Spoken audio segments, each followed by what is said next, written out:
میں اب درخواست کر رہا ہوں صدر اسلامی جمہوریہ پاکستان جناب ڈاکٹر عارف علوی صاحب سے کہ وہ تشریف لائیں اور قوم سے خطاب فرمائیں۔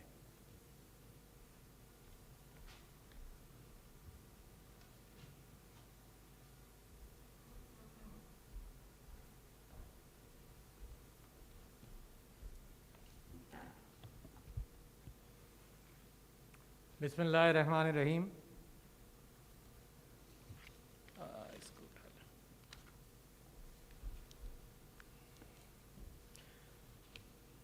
چیئرمین سینٹ محترم، اسپیکر قومی اسمبلی، وزراء اکرام، اراکین پارلیمنٹ، مسلح افواج کے سربراہان، عزیزان وطن اور معزز خواتین و حضرات، السلام علیکم۔ آپ سب کو 74واں یوم آزادی مبارک ہو۔ 23 مارچ وہ دن تھا 1940 میں جب ہندوستان میں مسلمانوں نے ایک ارادہ کیا اور قرارداد مقاصد پاس کی۔ وہ ایک خواب تھا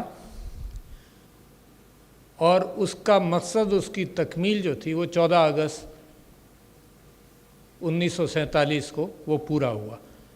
ملک بنانا بالکل ایسا ہی ہے جیسے بڑی جد و جہد کے بعد اور صدیوں کے بعد آزادی ملے، مگر اس کے بعد ایک نئی جد و جہد شروع ہوئی، اور اس نئی جد و جہد کے اندر تکمیل پاکستان کی علامہ اقبال اور قائد اعظم کے خوابوں کے مطابق اور مسلم امہ کی عکاسی کرتے ہوئے حضور اکرم میرے آخری نبی صلی اللہ علیہ وسلم کی پیروکاری کے اندر انصاف کا ایک وطن بننا تھا اور بن رہا ہے، اور کوشش ہماری جاری ہے۔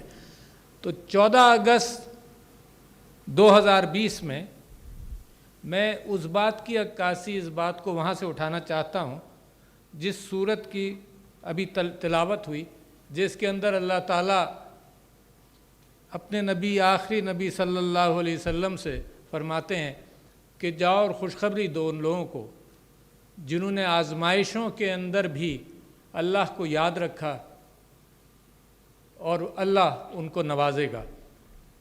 تو آج میں یہ بات آپ سے کرنا چاہتا ہوں، خوشخبری کی بات۔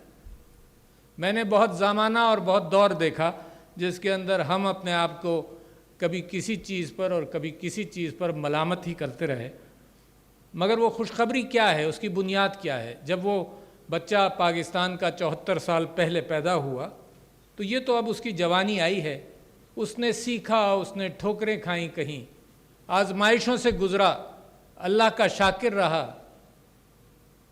تو اس 74 سال میں ماضی قریب کی 3 خوشیوں کی بات آپ سے کرنا چاہتا ہوں، آزمائشوں کی بات کرنا چاہتا ہوں جس میں سے آپ گزرے، اور پھر پچھلے سال کی بات آپ کے سامنے رکھنا چاہتا ہوں جس میں سے آپ گزرے۔ تو پچھلے 74 سال میں بہت ساری مشکلات تو تھیں، مگر ایک چیز کے اندر بہت بڑی کامیابی آپ نے حاصل کی، اور میں مسلح افواج کا اور ان پاکستانیوں کا جنہوں نے اس کے اندر قربانیاں دیں ان کو خراج تحسین پیش کرتا ہوں، وہ ہے دہشت گردی کا مقابلہ۔ دنیا کی کسی قوم نے اس انداز سے مقابلہ نہیں کیا دہشت گردی کا جتنا پاکستان نے، اور جس انداز سے کیا اور جس کامیابی سے کیا۔ اس معاملے میں آپ نے دنیا کو سکھایا کہ دہشت گردی کا مقابلہ کیسے ہوتا ہے، اور آپ پھر اپنے مغرب میں دیکھیں کہ بہت سارے ملک اور بہت سارے مسلمان اور بہت سارے ممالک اس کا مقابلہ کر نہیں سکے اور پریشان رہے۔ دوسرے، یہ پہلی بات میں آپ کو کہہ رہا ہوں جو آپ نے سیکھی۔ دوسرے، آپ نے 35 لاکھ افغان مہاجرین کو اپنے پناہ دی، اور مجھے آج تک یہ بات یاد نہیں کہ کسی سیاستدان نے، کسی نے کہیں یہ کہا ہو، اس بات کے خلاف کوئی بات کی ہو، اور وہ مسلم امہ کے حوالے سے ہمارے بھائی ہیں، اور ہم نے دل کھول کر ان کو ویلکم کیا، اور آج بھی 27 لاکھ موجود ہیں۔ اس کا ذرا سا موازنہ کیجئے آج کل مغربی ممالک کے اندر، جہاں مہاجرین کو 100 مہاجرین کو بھی پناہ دینے کے لیے تیار نہیں ہے، غرق ہونے دیتے ہیں سمندروں کے اندر، مگر پناہ دینے کے لیے تیار نہیں ہے۔ یہ آپ کی جیت ہے، یہ آپ کے کردار کی نفاست ہے، یہ وہ کردار ہے جو میرے نبی صلی اللہ علیہ وسلم نے اس بات کو مسلم امہ کو سمجھایا۔ یہ آپ کی دوسری جیت تھی۔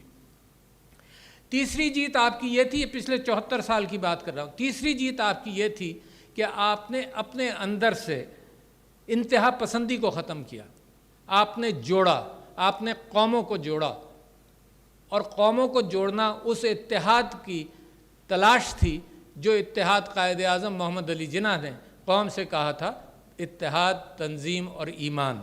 تو آپ نے اپنے ہاں انتہا پسندی ختم کی، اور اس کا نتیجہ آپ نے دیکھا پچھلے سال جب بھارت کے ساتھ بھارت نے پاکستان پر حملہ کیا تو آپ نے نتیجہ دیکھا کہ ان تینوں وجوہات کی بنیاد پر، اور عمران خان صاحب نے جو امن کے اعتبار سے پیغام دیا تھا بھارت کو، ان تینوں باتوں کے ساتھ جو آپ نے سیکھا، سارا پاکستان امن چاہتا تھا، پرائم منسٹر نے امن کا پیغام دیا، سارا میڈیا امن چاہتا تھا، لہٰذا اور باؤنڈری کے دوسری طرف ہمارے مشرق کے اندر سارا میڈیا، سارے لوگ، سارے سیاستدان جنگ کی بات کرتے تھے، تو لہٰذا قوم نے سیکھ لیا۔ میں آپ کو یہی بتانا چاہتا ہوں، یہ خوشخبریاں ہیں کہ آپ نے سیکھا کیا، کن آزمائشوں سے گزرے۔ اب آتے ہیں پچھلے 2 سال اور پچھلے سال خاص طور پر، قوم نے عدلیہ سمیت، ساری قوم نے، حکومت سمیت، پارلیمنٹ سمیت، ایک کرپشن کے خلاف بھی ایک علم بلند کیا۔ اس میں کنٹروورسیز ہو سکتی ہیں، مگر ایک نیت کا اظہار قوم نے کر لیا، جس کی عکاسی لیڈران پارلیمنٹ نے اور پرائم منسٹر صاحب نے بڑے زور و شور کے ساتھ کی۔ یہ آپ کی جستجو جاری رہے گی۔ مگر جیت کیا ہوئی؟ یہ کورونا وائرس کا مثال کے طور پر حملہ ہوا پاکستان پر اور دنیا بھر میں۔ اس میں دنیا لاک ڈاؤن کی طرف گئی، اور پرائم منسٹر صاحب نے اور NCOC کی مدد سے پرائم منسٹر صاحب نے یہ فیصلہ کیا کہ ہم وہ لاک ڈاؤن نہیں کر سکتے اپنی قوم کی فکر کرتے ہوئے، اپنے غریبوں کی فکر کرتے ہوئے، جس سے معاش کا بہت سخت نقصان ہو اور بھوک میں لوگوں کی جانیں جائیں۔ اچھا، یہ ڈیٹا بیسڈ بات نہیں تھی، یہ تھی اپنی خواہش کے مطابق اور اس درد رکھنے کے مطابق کہ جو عوام کا سربراہوں کے دل میں ہونا چاہیے۔ اور میں یہ ڈیٹا کے اوپر اور عزم کے اوپر ایک بات کرنا چاہتا ہوں کہ طارق بن زیاد کی مثال میں دینا چاہتا ہوں کہ طارق بن زیاد جب اسپین کے اندلس پہنچے اور اسپین میں پہنچے تو انہوں نے اپنی کشتیاں جلائیں۔ سارا ڈیٹا، ساری اسٹریٹجی اس بات کی ڈکٹیشن کرتی تھی کہ بھائی کشتیاں ہونی چاہیے، اگر جنگ ہار گئے تو پیچھے چلے جائیں گے۔ مگر یہ ایک ویژن اور عزم ہوتا ہے، ایک اس بات کا اظہار ہوتا ہے لوگوں کے ساتھ کہ نہیں، مشکل طریقہ ہے، مشکل راستہ ہے، مگر اپنی قوم کے لیے اور اپنے لوگوں کے لیے یہی راستہ اپنانا پڑے گا۔ تو یہ راستہ آپ کی لیڈرشپ نے اپنایا۔ میں عمران خان صاحب کو اس بات پر خراج تحسین پیش کرتا ہوں۔ اس سمارٹ لاک ڈاؤن کے ساتھ ساتھ دوسرا کام آپ نے کیا کیا، اور میری گفتگو پرائم منسٹر صاحب کے اس حوالے سے رہی، دوسرا کام آپ نے یہ کیا کہ جب مساجدیں ساری دنیا کے اندر بند ہو رہی تھیں، لاک ڈاؤن میں جا رہی تھیں، تو ہم نے فیصلہ یہ کیا کہ مسلمان ایک ڈسپلن قوم ہے، وضو کر کے نماز پڑھنے 5 وقت مسجد میں جاتا ہے۔ اس ڈسپلن قوم کو ہی ہمت دلائیں کہ تم خود اپنے اوپر یہ ڈسپلن، سوشل ڈسٹنسنگ کا، طہارت کا، صفائی کا اور کورونا وائرس کے مقابلے کے اعتبار سے اپنی تراویحیں بھی جاری رکھو۔ آپ کا ملک دوبارہ دنیا میں پہلا ملک تھا جہاں پر یہ سوشل ڈسٹنسنگ کے ساتھ آپ نے اپنی تراویحیں وغیرہ اور عبادتیں جاری رکھیں۔ اور دیکھو، اللہ سے تعلق رکھا ہم نے۔ جب اللہ سے ہم نے تعلق رکھا تو ہماری جو کوششیں تھیں اسمارٹ لاک ڈاؤن کی، which was a risky situation, اس میں اللہ تعالیٰ نے برکت ڈالی۔ دوسری یہ اس کے اندر آپ نے اپنے استحکام کے حوالے سے اور اپنے نظم کے اعتبار سے آپ نے اپنا وزن ڈالا۔ علماء، میڈیا نے مسلسل یہ تلقین کرتے رہے، میں ان کا بھی مشکور ہوں کہ SOPs اختیار کرو، اور ابھی بھی ضروری ہیں۔ آپ نے دیکھا، آپ سب لوگ یہاں ماسک پہن کر آئے ہیں، ابھی بھی کورونا وائرس کا پورا مقابلہ ہم نہیں کر سکے ہیں، انشاءاللہ کر لیں گے۔ جو ہم نے سیکھا، جو ڈسپلن پیدا کیا، اس کی بنیاد پر کر لیں گے۔ محرم الحرام بھی آ رہا ہے، اور اس کے اندر، اس مہینے کے اندر بھی انشاءاللہ اپنی احتیاطیں جاری رکھیں گے۔ میں اس کے ساتھ ساتھ ڈاکٹرز کا پہلے ان لوگوں کے ساتھ بھی تعزیت کر لوں جن کے لواحقین اس کے اندر فوت ہوئے، اور ان ڈاکٹرز، نرسز کا شکر گزار ہوں جنہوں نے اس کے اندر بڑی محنت کی۔ مگر یہ جیت کس طرح سے، یہ تو آپ نے کیا نا، مگر آپ دوسری قوموں کو دیکھیں، جب ہم نے ایس او پیز مساجد کے حوالے سے بات طے کی تو سب لوگ کرٹیکل لوگ جو کرٹیسائز کر رہے تھے انہوں نے کہا کہ یہ قوم انڈسپلنڈ ہے، یہ قوم ان پڑھ ہے، یہ نہیں کر سکتی۔ تم دیکھنا یورپ میں اور مغرب کے اندر کس طرح سے ڈسپلن ہوگا، اور آپ کو تعجب ہوگا کہ آپ نے یہ دیکھا کہ وہاں کے بیچز کے اندر وہاں کیسے لوگوں نے مظاہرہ کیا اور پاکستان کے اندر کیا مظاہرہ کیا۔ وی ور سرٹنلی بیٹر۔ یہ قوم کا اخلاق اور قوم کا تنظیم کے اعتبار سے ایک کنوکشن بہتر ہوا۔ پھر کیا ہوا اسی کے اندر؟ میں سمجھتا ہوں کہ پاکستان کی تاریخ میں ایسی بات نہیں ہوئی۔ دوسرے ممالک نے یہ کہا کہ ہمیں پاکستان سے سیکھنا چاہیے۔ تو میں جو آپ کے سامنے خوشخبریوں کی ایک لمبی قطار اور چیزیں بیان کر رہا ہوں وہ اسی نیت سے کر رہا ہوں کہ یہ بچہ جیسے جوان ہو رہا ہے تو بچوں کو اور بڑوں کو اور اپنی اولاد کو جس طرح سے میں تربیت کرنے کی کوشش کرتا رہا ہوں وہ ہمت دلاتے ہیں۔ یہ کہتے ہیں کہ بیٹا تم کر سکتے ہو، بیٹی تم کر سکتی ہو، تم میں طاقت ہے، نہ کہ یہ کہتے ہیں کہ تم نہیں کر سکتے، تم تو یہ ہو، تم نے تو یہ غلطیاں کی۔ تو لہٰذا اس 14 اگست کو میں وہ خوشخبریاں آپ کے سامنے رکھنا چاہتا ہوں، سنت نبوی پر عمل کرنے کی کوشش ہی کر سکتا ہوں کہ مسلمان قوم اور خاص طور پر پاکستان کی قوم جو ہے وہ اٹھ کر جو کھڑی ہو رہی ہے۔ پرائم منسٹر صاحب نے ایک لفظ استعمال کیا ٹپنگ پوائنٹ، اور میں بڑا مطمئن ہوں اس بات سے کہ یہ ہے ٹپنگ پوائنٹ، قوم بدل رہی ہے۔ اس کی ایک مثال آپ کے سامنے رکھی۔ دوسری بڑی مثال جو جیت اس سال کی ہے اس کے اندر ایک احساس پروگرام دیکھیں، آئین کا ایک معاہدہ ہے سارے پاکستانیوں کے ساتھ کہ ان کی آئین نے ایک سوشل اور ایک سماجی پیکٹ ہے آئین کا، اسٹیٹ کا، عوام کے ساتھ، اور اس کے اندر ہے یہ فکر کرنا غریب کی، اس کے ہاتھ پکڑ کر اس کے ساتھ چلنا۔ آپ نے احساس پروگرام آپ کے ملک میں ہوا جس کے اندر 1,69,00,000 لوگوں تک یہ رقم احساس کی پہنچی مشکل وقت میں۔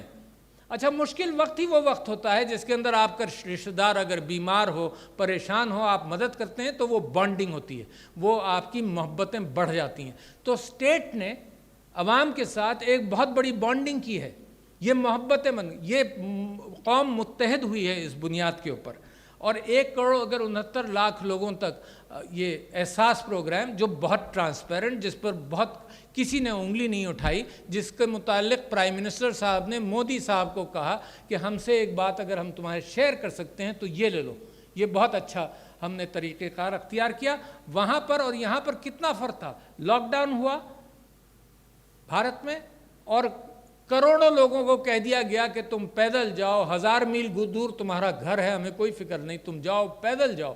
مگر یہ کہ یہ لاک ڈاؤن تو ہوگا، یہ ایلیٹسٹ لاک ڈاؤن کی کیفیت تھی جس کے اندر غریب بڑی مشکلات سے گزرا۔ یہاں ہم نے سمارٹ لاک ڈاؤن کیا اور ہم نے غریب کی فکر کرتے ہوئے احساس پروگرام کے ذریعے ان کے ساتھ محبتوں کا رشتہ بڑا کیا۔ اگر 1,69,00,000 خاندان تک احساس کے رقم پہنچی، یہ انہی کی امانت تھی، احساس کی اگر رقم پہنچی تو اس کا مطلب کہ 7-8 کروڑ افراد تک یہ بات ضرور گئی، کیونکہ ہر خاندان میں ہر گھر کے اندر 5-6 افراد تو ہوں گے جو اس سے مستفیض ہوں گے۔ ایک گھر میں 2 رقومات نہیں پہنچی۔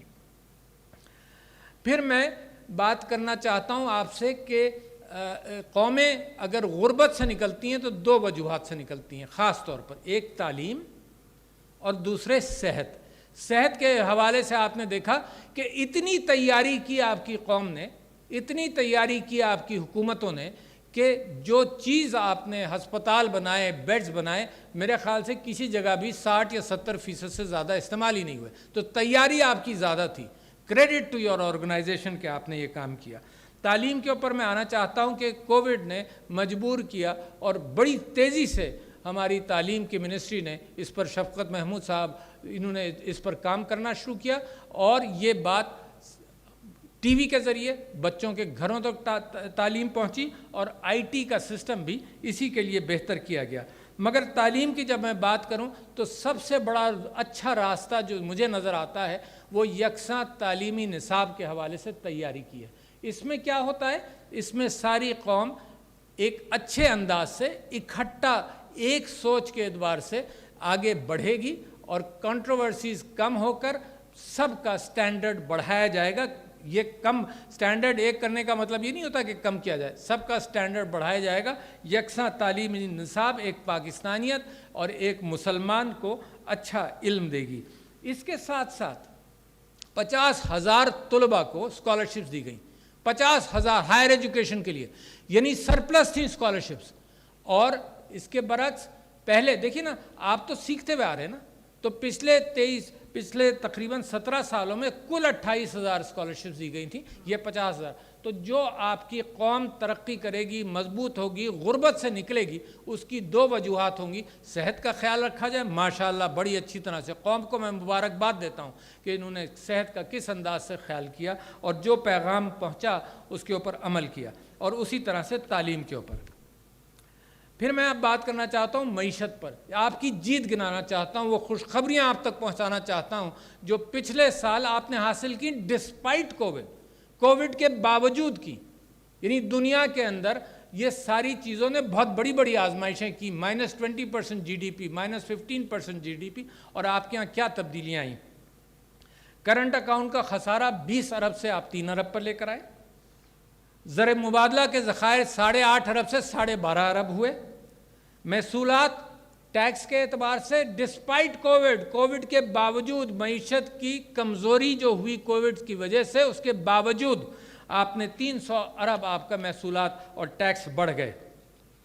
ایک نیا کنسٹرکشن اور تعمیراتی پیکج آیا جو میں سمجھتا ہوں اکانومی کو بڑی تیزی سے ریوائیو کرے گا. اور اس کی عکاسی کہاں ہوئی؟ اس کی عکاسی پاکستان سٹاک ایکسچینج کے اندر ہوئی.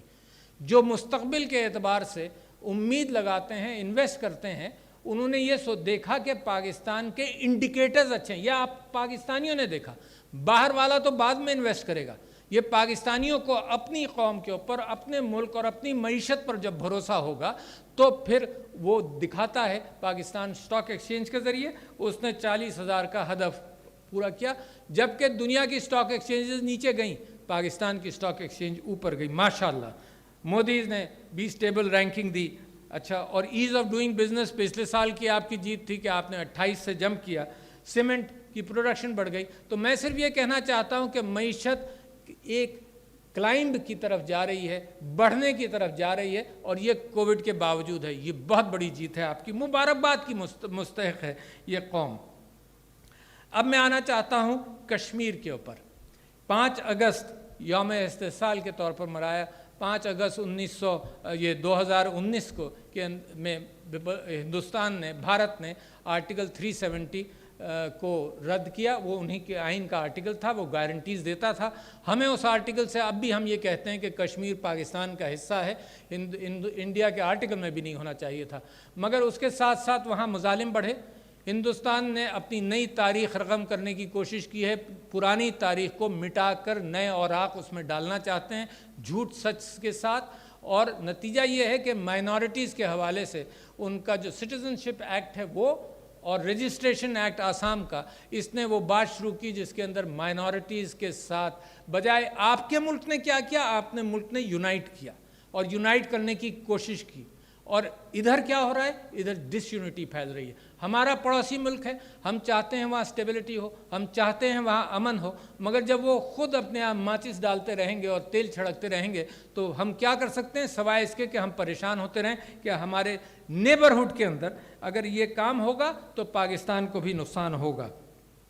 میں سمجھتا ہوں کہ کشمیر کا معاملہ، حق خود ارادیت کا معاملہ، سلامتی کونسل کے اندر پچھلے سال کے اندر 4 یا 5 مرتبہ اس کے اوپر بحث ہوئی. تو پچھلے 55 سال کے بعد یہ بہت بڑی کامیابی ہے، آپ کے فورن پالیسی کی کامیابی ہے. ماشاءاللہ جس طرح سے پاکستان کی عکاسی کی گئی دنیا کے اندر، وہ لگتا ایسا ہے اور انشاءاللہ ہوگا کہ پاکستان اپنی معیشت بہتر کرتا جائے تو مسلم امہ کی قیادت جو ہے وہ پاکستانی لیڈرشپ کے ہاتھ میں لگتا ہے کہ اگر اسی راستے پر ہم چلتے رہیں گے تو انشاءاللہ آئے گی.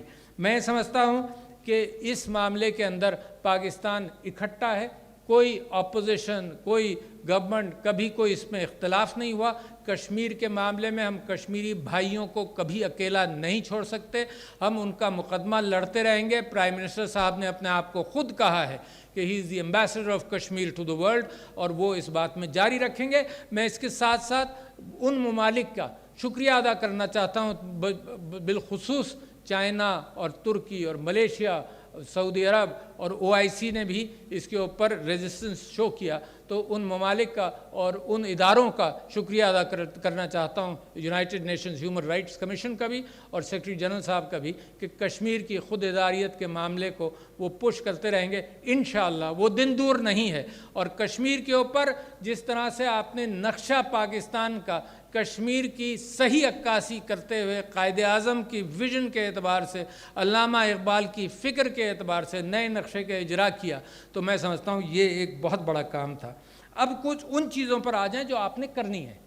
یہ تو وہ خوشخبریاں تھیں جو میں آپ کو دینا چاہتا تھا، اور میں پریشان ہو چکا ہوں وہ دیکھ دیکھ کر حال کہ لوگ نیچے کرنے کی کوشش کرتے ہیں قوم کو، اور میرا فرض ہے اس بات کو اجاگر کرنا کہ تم ہو، آپ ہیں طاقتور، آپ میں وہ طاقت ہے، آپ میں وہ جستجو ہے، آپ میں وہ جذبہ ایمانی ہے کہ آپ اس قوم کو جس طرح سے اٹھا رہے ہیں، آپ یہ بہت عظیم قوم بنے گی۔